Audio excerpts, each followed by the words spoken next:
All right, well, many Americans, let's talk about this as we go back to politics in Washington.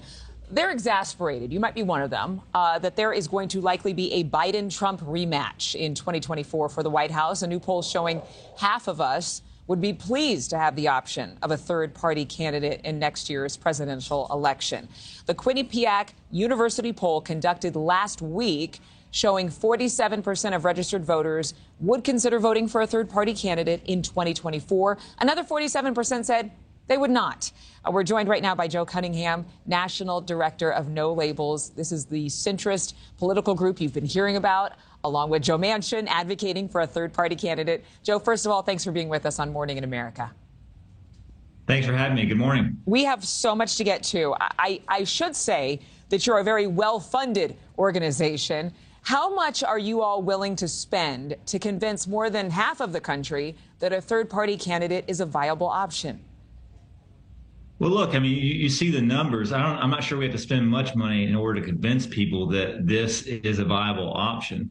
We're at a time right now where 2/3 of America doesn't want to see this sequel that is coming at us. 70% don't want Biden to run for re-election. 60% don't want to see Trump. So America is craving this third and better option. And No Labels is on the path to potentially give Americans a voice, another voice, and another choice come 2024. But some critics would say that having a third party, just shifting things like this, would contribute to the collapse of the electoral system. What do you say to that?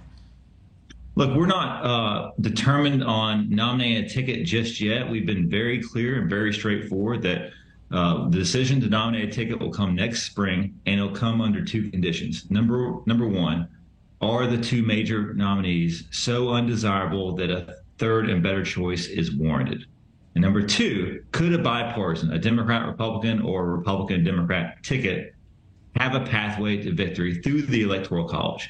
Only under those two circumstances will we proceed forward with nominating a ticket. Do you think it's too early to be publicizing what you all are working towards? I mean, perhaps this conversation would be better suited for the election that's coming in 5 years versus next year.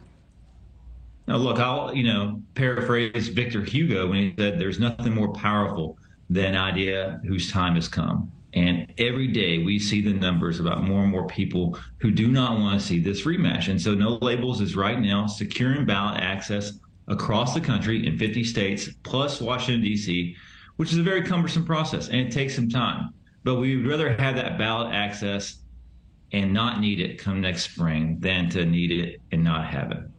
Okay, I hear the passion behind the cause. It's certainly a dream for, again, as we mentioned, half the country who say that they would consider a third-party candidate.